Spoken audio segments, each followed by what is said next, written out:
നമസ്കാരം. പല്ലിന്റെ ആരോഗ്യം ശരീരത്തിന്റെ പൊതു ആരോഗ്യത്തിന്റെ സൂചനയായി കാണാം. ഇക്കാര്യത്തെക്കുറിച്ച് സംസാരിക്കുന്നതിനായി ഇന്ന് നമുക്കൊപ്പം ചേരുന്നത് കോട്ടയം ഗവൺമെന്റ് ഡെന്റൽ കോളേജിലെ professor doctor R M Baiju ആണ്. ഡോക്ടർ നമസ്കാരം. നമസ്കാരം. ഡോക്ടർ, ആദ്യം തന്നെ പല്ലുകളുടെ ആരോഗ്യം എങ്ങനെയാണ് നമ്മുടെ പൊതു ആരോഗ്യവുമായി ബന്ധപ്പെട്ടിരിക്കുന്നത്? പല്ലിന്റെ ആരോഗ്യം എന്ന് പറഞ്ഞാൽ നമുക്കെല്ലാം അറിയാമല്ലോ. വായുടെ ആരോഗ്യം അല്ലെങ്കിൽ പല്ലുകളുടെ ആരോഗ്യത്തിന് വളരെയധികം പ്രാധാന്യം വന്നുകൊണ്ടിരിക്കുന്ന ഒരു കാലമാണിത്. ഒരു വ്യവസായവൽകൃത സമൂഹത്തിൽ എല്ലാവരും തൊഴിലെടുക്കുകയും നമ്മുടെ സോഷ്യൽ മീഡിയയുടെ ഒക്കെ പ്രാധാന്യമൊക്കെ വന്നതോടുകൂടി സ്വന്തം അപ്പിയറൻസിലൊക്കെ എല്ലാവരും ഒരുപാട് പ്രാധാന്യം കൽപ്പിക്കുന്നുണ്ട്. അത് പല്ലുകളുടെ ആരോഗ്യം അല്ലെങ്കിൽ വായിലിന്റെ ആരോഗ്യം എന്ന് പറയുന്നത് നമ്മുടെ ഭക്ഷണം കഴിക്കുന്നതിനും അല്ലെങ്കിൽ ചിരിക്കുന്നതിനും സംഭാഷണം ചെയ്യുന്നതിനും മാത്രമല്ല, അത് നമ്മുടെ ശരീരത്തിന്റെ പൊതു ആരോഗ്യത്തിനും വളരെ പ്രധാനമാണുള്ളതാണെന്ന് വളരെ നേരത്തെ തന്നെ അറിവുള്ളതാണ്. എന്നാൽ അതിന്റെ പ്രാധാന്യം ഇപ്പോൾ വളരെ കൂടി വരികയാണ്. കാര്യം വളരെ പ്രധാനം അർഹിക്കുന്ന പല മരണത്തിന് കാരണമായേക്കുന്ന പല അസുഖങ്ങൾക്കും ഇതൊരു റിസ്ക് ഫാക്ടർ അല്ലെങ്കിൽ ഒരു അപകട സൂചകമായിട്ടുള്ള ഒരു കാര്യമാണ് വായിലെ ആരോഗ്യം അല്ലെങ്കിൽ മോണരോഗം എന്ന് ഇപ്പോൾ കണ്ടെത്തലുകൾ വന്നുകൊണ്ടിരിക്കുകയാണ്. അതുകൊണ്ട് നമ്മുടെ പല്ലിന്റെയും മോണയുടെയും ആരോഗ്യം കാത്തുസൂക്ഷിക്കുന്നത് പല്ലുകൾ ദീർഘനാൾ ഉപയോഗിക്കുന്നതിന് വേണ്ടി മാത്രമല്ല, അല്ലെങ്കിൽ നമ്മുടെ ചിരിക്ക് അല്ലെങ്കിൽ നമ്മുടെ സംഭാഷണത്തിന് അല്ലെങ്കിൽ നമ്മുടെ മുഖ സൗന്ദര്യത്തിന് മാത്രം വേണ്ടി മാത്രമല്ല, പക്ഷെ നമ്മുടെ പൊതു ആരോഗ്യത്തിനും വളരെ അധികം പ്രാധാന്യമുള്ളതാണെന്ന് നമ്മൾ ഇന്ന് അരമണിക്കൂറിൽ കാര്യമായിട്ട് ചർച്ച ചെയ്യാൻ പോകുന്നത്. അതിന്റെ ആമുഖം എന്നോളം ഞാൻ പറയാവുന്നത്, നമ്മുടെ ഇന്ന് ജീവിതശൈലി രോഗങ്ങളാണല്ലോ ഇന്ന് മനുഷ്യനെ ഏറ്റവും കൂടുതൽ ബുദ്ധിമുട്ടിക്കുന്നത്. കേരളത്തിലാണെങ്കിലും നമ്മൾ ഡയബറ്റീസിന്റെ തലസ്ഥാനം എന്നാണ് അറിയപ്പെടുന്നത് കേരളം ഇന്ത്യയിലെ. അതിൽ ഇന്ത്യ ലോകത്തിന്റെ തന്നെ ഡയബറ്റീസിന്റെ തലസ്ഥാനമാണ്, പ്രമേഹത്തിന്റെ തലസ്ഥാനമാണ്. അപ്പോൾ വളരെയധികം ആൾക്കാരെ ബാധിക്കുന്ന ഒരു പൊതുജനാരോഗ്യ പ്രശ്നമാണ് പ്രമേഹം. പ്രമേഹ രോഗികളിൽ മോണരോഗം ഉണ്ടാകാനുള്ള സാധ്യത കൂടുതലും മോണരോഗമുള്ളവരിൽ പ്രമേഹം നേരത്തെ വരാനും ഉള്ള സാധ്യത ഉള്ളതായിട്ട് പഠനങ്ങൾ കാണിക്കുന്നു. അതായത് മോണരോഗം വളരെ എളുപ്പത്തിൽ കണ്ടുപിടിക്കാവുന്ന യാതൊരു സിംറ്റംസ് അല്ലെങ്കിൽ യാതൊരു ബുദ്ധിമുട്ടും ഇല്ലാതെ നമ്മുടെ ശരീരത്തിൽ ഉണ്ടാകുന്ന ഒരു അവസ്ഥയാണ് മോണരോഗം. പലർക്കും അതിനെക്കുറിച്ച് അറിയില്ല, ഇവർക്ക് മോണരോഗം ഉണ്ടോ ഇല്ലയോ എന്ന് തന്നെ അവർക്ക് അറിയില്ല. അങ്ങനെയുള്ള സാഹചര്യത്തിൽ ആ മോണരോഗം നമ്മൾ നേരത്തെ നിർണ്ണയിക്കുന്നത് വഴി ഒരാളിന് പ്രമേഹ രോഗിയാവാനുള്ള സാധ്യത നമുക്ക് ഒഴിവാക്കാൻ സാധിക്കും, അല്ലെങ്കിൽ ഡിലേ ചെയ്യാൻ, താമസിപ്പിക്കാൻ സാധിക്കുമെന്നാണ് പുതിയ പഠനങ്ങൾ കാണിക്കുന്നത്. അത് വളരെയധികം പ്രാധാന്യമുള്ള ഒരു കാര്യമാണ്. അതുപോലെ തന്നെ പ്രമേഹമുള്ളവരിൽ അവർക്ക് മോണരോഗവും കൂടെ ഉണ്ടെങ്കിൽ അവരുടെ പ്രമേഹം വഷളാകുന്നതിനും പ്രമേഹം മൂലം ഉണ്ടാകുന്ന കോംപ്ലിക്കേഷൻസ് അവരെയല്ല, ദീർഘനാൾ പ്രമേഹം ഉണ്ടെങ്കിൽ അവർക്ക് ഹൃദ്രോഗം, കിഡ്നിയുടെ അസുഖം, കാഴ്ചപരമായ ബുദ്ധിമുട്ടുകൾ, ഞരമ്പ് സംബന്ധമായ അസുഖങ്ങളൊക്കെ ഉണ്ടാകാനുള്ള സാധ്യത കൂടുതലാണ്. അപ്പോൾ അങ്ങനെയുള്ള ജീവന് ഹാനികരമായേക്കാവുന്ന വലിയ വലിയ അസുഖങ്ങളുടെ തടയാനും അല്ലെങ്കിൽ അവ വരുന്നതിന്റെ സാധ്യത കുറയ്ക്കാനും മോണരോഗ ചികിത്സ വഴി സാധിക്കും. മോണരോഗ ചികിത്സ താരതമ്യേന എളുപ്പം നമുക്ക് ചെയ്യാവുന്ന ഒരു കാര്യമാണ്. അതുകൊണ്ട് അതാണ് അതിന്റെ ഏറ്റവും വലിയ പ്രാധാന്യം. ഇപ്പോൾ ഡോക്ടർ പറഞ്ഞതുപോലെ വായുടെ ആരോഗ്യ പ്രശ്നങ്ങൾ പ്രമേഹമല്ലാതെ മറ്റെന്തെങ്കിലും രോഗങ്ങളുടെ സൂചനയാണോ? അങ്ങനെയാണെങ്കിൽ ഏതെല്ലാം അസുഖങ്ങളുമായി ബന്ധപ്പെട്ടിരിക്കുന്നു ഇത്? ഈ അടുത്തിടെ പഠനങ്ങൾ തെളിയിക്കുന്നത് ഹൃദ്രോഗം മരണകാരണമാവുന്ന മറ്റൊരു അസുഖമാണ് ഹൃദ്രോഗം. സമൂഹത്തിൽ വളരെയധികം ആൾക്കാരെ ബാധിക്കുന്ന ഒരു ജീവിതശൈലി രോഗമാണ്. കേരളം പോലൊരു പ്രദേശത്ത് അതുകൊണ്ടാണല്ലോ നമ്മൾ കാത്ത് ലാബുകൾ ഇപ്പോൾ ഹൃദ്രോഗം വളരെയധികം കൂടുന്നതുകൊണ്ടും ഹൃദ്രോഗ ചികിത്സ നമ്മുടെ ഒരു നിയന്ത്രണ രീതി ആയതുകൊണ്ടാണ് നമ്മളിപ്പോൾ ഈ ഹൃദ്രോഗ ചികിത്സയ്ക്ക് വേണ്ടിയുള്ള സൗകര്യങ്ങൾ നമ്മുടെ എല്ലാ താലൂക്കിലും ഉണ്ട് എന്ന് വേണമെങ്കിൽ പറയാം. വളരെയധികം പെനിട്രേഷൻ അങ്ങനെയുള്ള സൗകര്യങ്ങൾക്കുണ്ട്. അപ്പം അത് നേരത്തെ തന്നെ നിർണ്ണയിക്കാനുള്ള ടെസ്റ്റുകൾ ഇപ്പം നമുക്ക് അവൈലബിൾ ആണ്. ഹൃദ്രോഗ സാധ്യത വളരെ നേരത്തെ കണ്ടുപിടിക്കാനുള്ള ടെസ്റ്റുകളുണ്ട്. കണ്ടുപിടിച്ചു കഴിഞ്ഞാൽ ഇത് പൂർണ്ണമായിട്ടും ചികിത്സിച്ച് രോഗിയെ സാധാരണ ജീവിതത്തിലേക്ക് കൊണ്ടുവരാനുള്ള പരിശോധനകൾ ഇന്ന് അവൈലബിൾ ആണ്. പക്ഷേ ഈ ഹൃദ്രോഗം ഉള്ളവരിൽ പലർക്കും ഈ മോണരോഗം ഉണ്ട് എന്നുള്ളതാണ് നമ്മൾ കണ്ടെത്തുന്നത്. അതല്ലെങ്കിൽ മോണരോഗമുള്ളവർ ഹൃദ്രോഗത്തിന് വരാനുള്ള സാധ്യത കൂടുതലാണ്, അല്ലെങ്കിൽ ഹൃദ്രോഗം മൂലം ഉണ്ടാകുന്ന കോംപ്ലിക്കേഷൻസ് വീണ്ടും ഉണ്ടാകാനുള്ള സാധ്യതയും കൂടുതലാണെന്ന് മനസ്സിലാക്കും. അതായത് നമ്മൾ മോണരോഗം എന്ന് പറയുന്ന ഒരു ജീവിതശൈലി രോഗമായിട്ടാണ് ഇപ്പോൾ കണക്കാക്കുന്നത്. ഇവരെല്ലാവർക്കും ഈ അസുഖങ്ങൾക്ക് എല്ലാവർക്കും ഷെയർഡ് റിസ്ക് ഫാക്ടേഴ്സ് എന്ന് പറഞ്ഞാൽ അവരെല്ലാവരും അങ്ങോട്ടും ഇങ്ങോട്ടും പങ്കിടുന്ന ചില ആപൽ ഘടകങ്ങളുണ്ട്. ഉദാഹരണത്തിന് പ്രമേഹം അല്ലെങ്കിൽ ഹൃദ്രോഗം, പുകവലി, അമിതവണ്ണം, കൊളസ്ട്രോൾ, ഇതെല്ലാം ചില ജനിതകമായ ഘടകങ്ങൾ. ഇതെല്ലാം തന്നെ ഈ പ്രമേഹമുള്ളവരും അല്ലെങ്കിൽ ഹൃദ്രോഗികളും പങ്കിടുന്ന ചില ആപൽ ഘടകങ്ങളാണ്.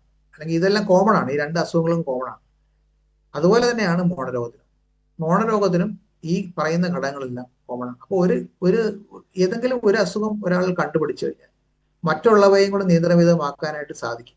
പക്ഷെ അതിനാവശ്യമുള്ളത് ഏറ്റവും അത്യാവശ്യം എന്ന് പറയുന്നത് ഈ ഫാമിലി ഫിസിഷ്യൻസ് അല്ലെങ്കിൽ ഈ രോഗി ആദ്യമേ കാണുന്ന ഡോക്ടർ, അത് മെഡിക്കൽ ഡോക്ടറും ഒരു ഡെന്റൽ ഡോക്ടറുമായിട്ടുള്ള ഒരു ബന്ധമാണ്. അതായത് ഈ രോഗം ആദ്യമായിട്ട് ആരാണോ അല്ലെങ്കിൽ ഇങ്ങനെയുള്ളൊരു സാധ്യതയുള്ള രോഗി ആരാണോ ആദ്യം കാണുന്നത്, അവർ ആ ഡോക്ടർ ഒരു ദന്ത പരിശോധനയ്ക്കും കൂടി അയക്കുക, അല്ലെങ്കിൽ ആ ഒരു റിസ്ക് ഫാക്ടറോടെ കൺസിഡർ ചെയ്യുക എന്നുള്ളതാണ് ഇപ്പോൾ ലോകം ചർച്ച ചെയ്യുന്ന കാര്യം. ഇത് യൂറോപ്പിലൊക്കെ ഈ ദന്ത രോഗ വിദഗ്ധരും ഹൃദ്രോഗത്തിന്റെ യൂറോപ്യൻ വേൾഡ് ഹാർട്ട് ഫെഡറേഷൻ എന്നുള്ള സംഘടനയും ചേർന്ന് 2019 ഒരു സെമിനാർ നടത്തുകയും അതിന് ചില നിർദ്ദേശങ്ങൾ അവർ പുറപ്പെടുവിക്കുകയും ചെയ്തു. ഇങ്ങനെ പൊതുജന ആരോഗ്യത്തിന് വേണ്ടി എങ്ങനെ ഒരുമിച്ച് പ്രവർത്തിക്കണം എന്നുള്ളതിനെ കുറിച്ച്. അപ്പൊ അത്തരത്തിലുള്ള ഒരു പ്രവർത്തനമാണ് നമ്മുടെ നാട്ടിലും ആവശ്യം എന്നുള്ളതാണ്.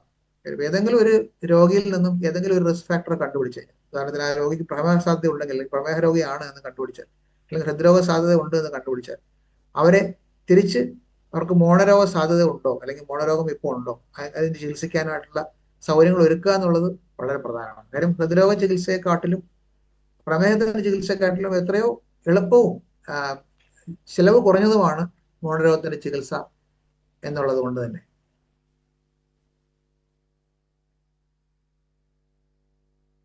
ഡോക്ടർ, ഈ പല്ലിൻ്റെ അല്ലെങ്കിൽ വായയുടെ ആരോഗ്യത്തിന് പൊതുവെ നമ്മൾ ശ്രദ്ധിക്കേണ്ട കാര്യങ്ങൾ എന്തെല്ലാമാണ്? അതുപോലെ തന്നെ എന്തെല്ലാം സൂചനകൾ കണ്ടാലാണ് ഉടൻ നമ്മൾ ചികിത്സ തേടേണ്ടത്? പ്രധാനമായിട്ടും ഞാൻ മോണരോഗത്തെ കുറിച്ച് പറയാം. രണ്ട് പ്രധാന അസുഖങ്ങളാണ് നമ്മൾ വായിൽ ബാധിക്കുന്നതായിട്ട് വളരെ കോമൺ ആയിട്ടുള്ളത്. ഞാൻ ഒരു നല്ല ശതമാനം ആൾക്കാർ, 80% ആൾക്കാരെ വരെ ബാധിക്കുന്ന അസുഖമാണ് ഈ മോണരോഗം. ചിലപ്പം മോണയിൽ എവിടെങ്കിലും ഒരു ചുമന്ന നിറം അല്ലെങ്കിൽ നിറവ്യത്യാസം വരുന്നു, അല്ലെങ്കിൽ ഒരു വീക്കം വരുന്നത്, ഒരു വളർച്ച വരുന്നത്, അല്ലെങ്കിൽ മോണയിൽ നിന്ന് രക്തസ്രാവം വരുന്നത്. രക്തസ്രാവം എന്ന് പറയുമ്പോൾ അമിതമായ രക്തസ്രാവം ഒന്നുമല്ല. നമ്മൾ ചിലപ്പോൾ ബ്രഷ് ചെയ്യുമ്പോൾ രക്തം പൊടിയുന്നത്, അല്ലെങ്കിൽ നമ്മൾ രാവിലെ എഴുന്നേൽക്കുമ്പോൾ വായിൽ ബ്ലഡിന്റെ ടേസ്റ്റ്, അല്ലെങ്കിൽ നമ്മുടെ തലയണയിൽ രക്തക്കറ ഉണ്ടാവുന്നത്, ഇതൊക്കെ തന്നെ മോണരോഗത്തിന്റെ ലക്ഷണമാവാം. അപ്പം ഈ മോണരോഗം നേരത്തെ കണ്ടുപിടിച്ചാൽ ഞാൻ ഈ പറഞ്ഞ പോലെ പല്ലിന്റെ ആരോഗ്യവും മെച്ചപ്പെടുത്താം, പല്ലുകൾ ദീർഘനാളം നിലനിൽക്കുന്നതിന് വേണ്ടി നമുക്ക് ഉപകാരപ്രദമാവും. അതുപോലെ തന്നെ ഈ ഞാൻ ഈ നേരത്തെ പറഞ്ഞ വലിയ അസുഖങ്ങൾ ഒക്കെ ഒരു പരിധി വരെ നമുക്ക് അതിനെ പ്രിവെന്റ് ചെയ്യാനോ അല്ലെങ്കിൽ അതിന് നേരത്തെ ചികിത്സ തേടാനോ സാധിക്കും എന്നുള്ളതാണ് ഏറ്റവും പ്രധാനപ്പെട്ട കാര്യം. അതുപോലെ വേറൊരു കാര്യം ഇവിടെ ശ്രദ്ധിക്കേണ്ടത്, നമ്മൾ ഈ നേരത്തെ ഈ പറഞ്ഞ അസുഖങ്ങളോടൊക്കെ തന്നെ വേറൊരു പ്രധാനപ്പെട്ട ഒരു അവസ്ഥ, ജീവിതാവസ്ഥയും കൂടെ അതിൽ ബന്ധപ്പെട്ടിരിക്കുന്നു. അതായത് ഗർഭാവസ്ഥ. അപ്പൊ ഗർഭത്തിന് നമുക്ക് ഒരിക്കലും ഒരു രോഗമായിട്ട് കൺസിഡർ ചെയ്യാൻ പറ്റില്ല, നമ്മൾ പറയില്ല. അത് ഒരു ജീവിതത്തിലെ ഒരു അവസ്ഥയാണ്. ആ അവസ്ഥയിൽ പലപ്പോഴും ഈ നിലവിലുള്ള ദന്തരോഗങ്ങൾ വളരെ മൂർച്ഛിക്കുന്നതായിട്ടും പുതിയ ചില ദന്തരോഗങ്ങൾ വരുന്നതായിട്ടും കാണും. അതിന്റെ പ്രാധാന്യം എന്താണെന്ന് വെച്ചാൽ ഗർഭിണികൾക്ക് പലപ്പോഴും ചികിത്സ കൊടുക്കുന്നത് എളുപ്പമുള്ള കാര്യമല്ല, പ്രത്യേകിച്ച് ദന്ത ചികിത്സ. അവർക്ക് പലതരം മരുന്നുകൾ ഉപയോഗിക്കേണ്ടി വരും, ചില എക്സ്റേ പോലുള്ള ചില പരിശോധനകൾ നടത്തേണ്ടി വരും. അപ്പൊ അതിനൊക്കെ നിയന്ത്രണങ്ങളുണ്ട് ഗർഭാവസ്ഥയിൽ. അതുകൊണ്ട് ഈ ഗർഭിണികളാകാൻ പോകുന്ന ആൾക്കാർ അവർ നേരത്തെ തന്നെ ഈ മോണരോഗമായി അല്ലെങ്കിൽ പല്ലിന്റെ അസുഖങ്ങൾ കണ്ടുപിടിച്ച് ചികിത്സിച്ച് ഭേദമാക്കുക എന്നുള്ളതാണ് ഏറ്റവും അഭിമാനം കാര്യം. അല്ലെങ്കിൽ അവരുടെ ആ ഗർഭാവസ്ഥയിൽ അവർക്ക് ധാരാളമായിട്ടുള്ള വേദന സഹിക്കേണ്ട ബുദ്ധിമുട്ടുകൾ ഉണ്ടാവും. ഭക്ഷണം കഴിക്കാൻ പറ്റാതെ വരിക, ഹോസ്പിറ്റലിൽ അഡ്മിറ്റ് ആകേണ്ടി വരിക, ആന്റിബയോട്ടിക് ഇഞ്ചക്ഷൻ എടുക്കേണ്ടി വരിക, അങ്ങനെയുള്ള പല അവസ്ഥകളും ഉണ്ടാകാൻ സാധ്യതയുണ്ട്. അത് മാത്രമല്ല, പഠനങ്ങൾ കാണിക്കുന്നത് ഈ മോണരോഗമുള്ള ഗർഭിണികളിൽ അവർക്ക് പ്രിമച്വർ ഡെലിവറി, അതായത് മാസം തികയാതെയുള്ള പ്രസവിച്ചാൽ തന്നെ ഭാരക്കുറവുള്ള കുട്ടികൾ ഉണ്ടാകാനുള്ള സാധ്യത കൂടുതലാണെന്ന് ഇപ്പോൾ ഏകദേശം പഠനങ്ങൾ വഴി അറിവായിട്ടുണ്ട്. അതായത് ഗർഭിണികൾക്ക് മോണരോഗമുള്ള ഗർഭിണികളായ ആൾക്കാർ അവർ പ്രസവിക്കുമ്പോൾ മാസം തികയാതുള്ള പ്രസവം. മാസം തികയാതുള്ള പ്രസവം നമുക്കറിയാം, അത് കോംപ്ലിക്കേഷൻസ് ആണ്. അത് മാസം തികഞ്ഞുള്ള പ്രസവത്തിനാണ് നോർമലായിരിക്കെ മറ്റേത് ഒരു നോർമൽ അല്ലാത്ത പ്രസവമായി മാറും.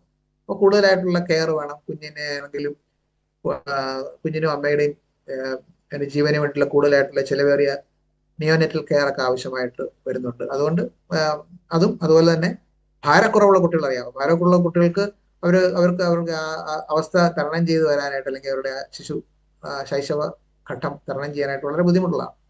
അപ്പൊ അതുകൊണ്ടും ഗർഭിണിയായിട്ടുള്ളവരും ഗർഭിണികളാകാൻ ആഗ്രഹിക്കുന്നവരും തീർച്ചയായിട്ടും ഒരു ദന്തപരിശോധന നടത്തേണ്ടതാണ് ഏറ്റവും ഉചിതം. നമുക്ക് പിന്നെ ഗർഭാവസ്ഥയിൽ നമ്മൾ ചെയ്യേണ്ടി വരുന്ന പലതരം ബുദ്ധിമുട്ടേറിയ ദന്ത ചികിത്സകളും ഒഴിവാക്കാനായിട്ട് നമുക്ക് സാധിക്കുമെന്നുള്ളതാണ്.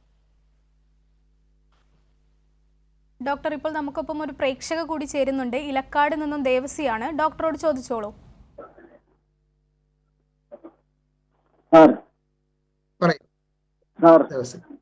കേൾക്കുന്നുണ്ടോ? കേൾക്കാം. സാറ് കേൾക്കുന്നുണ്ടോ? കേൾക്കാം. പറയൂ. കേൾക്കുന്നുണ്ട്. എന്റെ പല്ല് ചോദിച്ചോളൂ. 4 പല്ല് കേടുവന്നുണ്ട്. 4 പല്ല് കേടുവന്നുണ്ട്. അത് എടുക്കേണ്ട കാര്യത്തിനാണ്.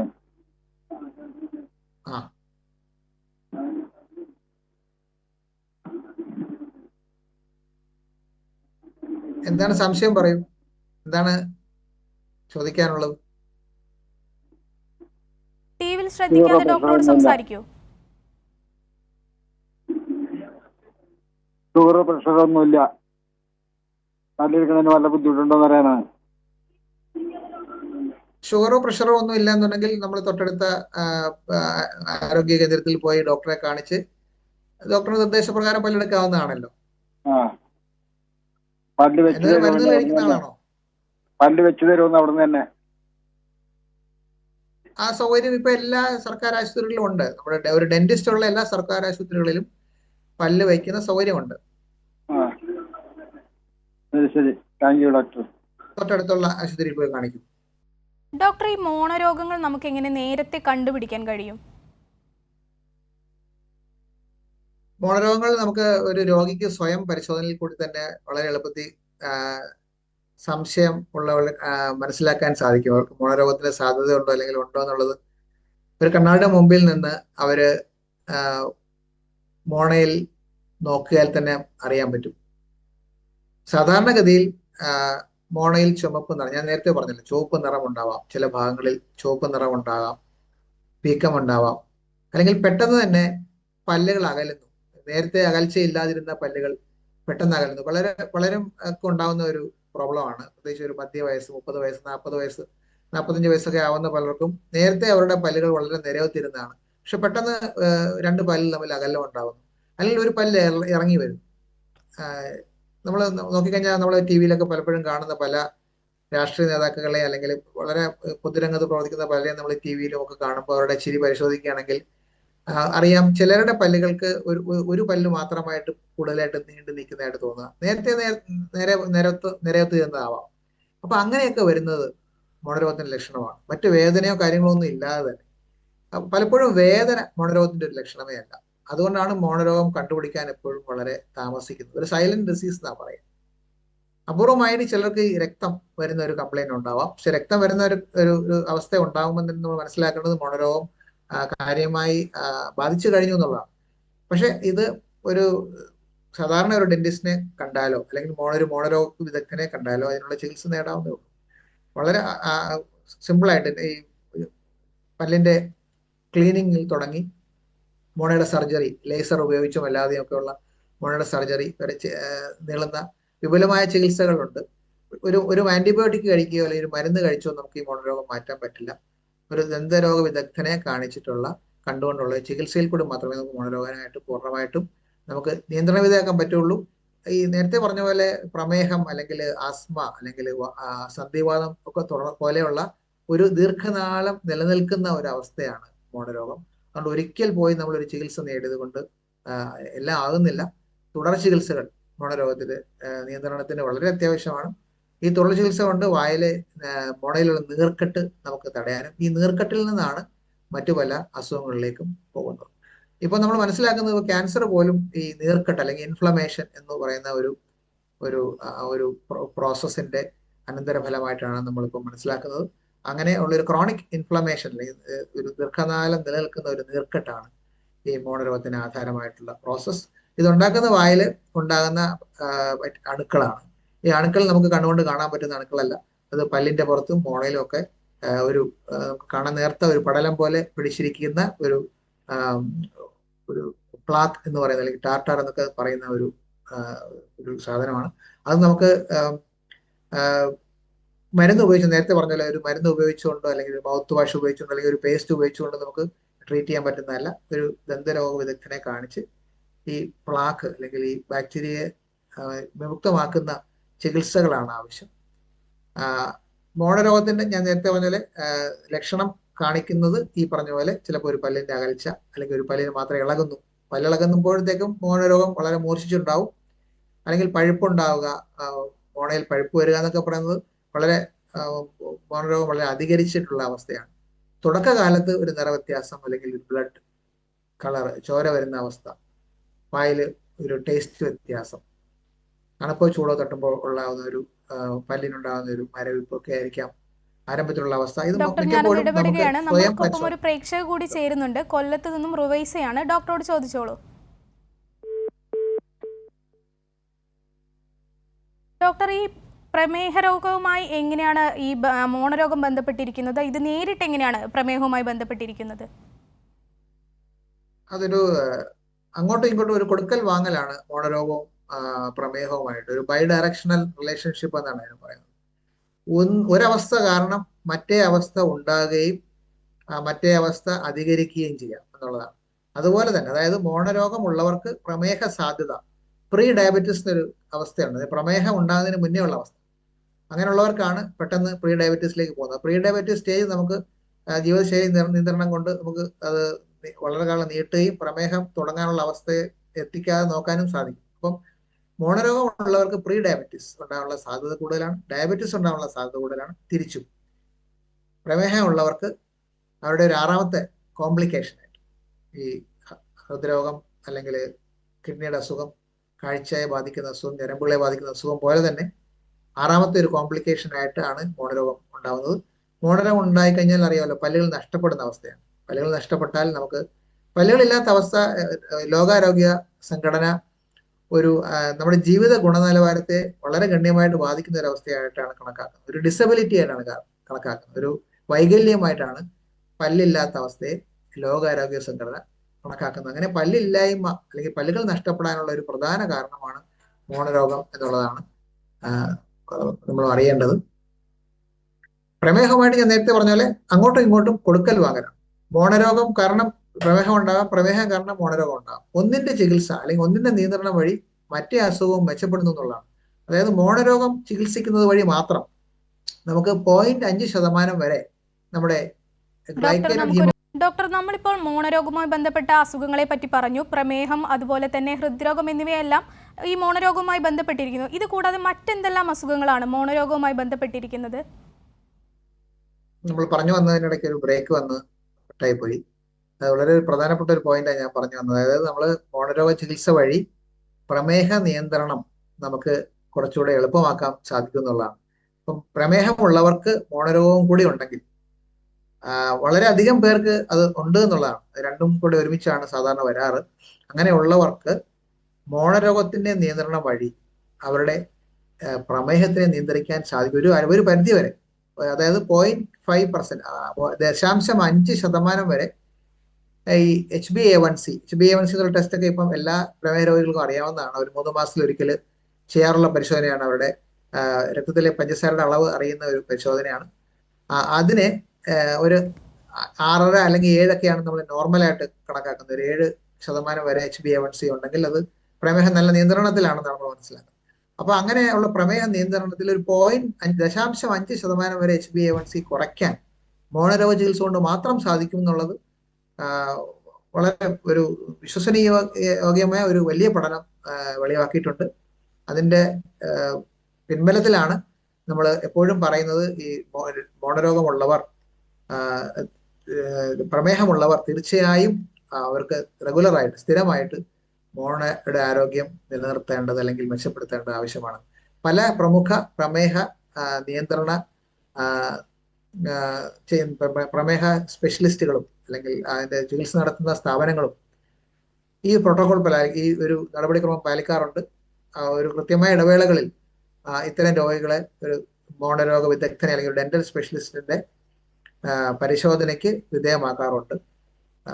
അത് ഒരു ദീർഘകാലത്തെ ഒരു എന്താ പറയുക ഒരു സമഗ്രമായ പ്രമേഹ ചികിത്സയ്ക്ക് ഏറ്റവും അത്യാവശ്യമായ ഒരു ഘടകമാണ് വായിലെ ആരോഗ്യം അല്ലെങ്കിൽ മോണയുടെ ആരോഗ്യം നിലനിർത്തുക എന്നുള്ളത്. ഡോക്ടർ ക്ഷമിക്കണം, സമയപരിമിതി മൂലം ഞാനൊന്ന് ഇടപെടുകയാണ്.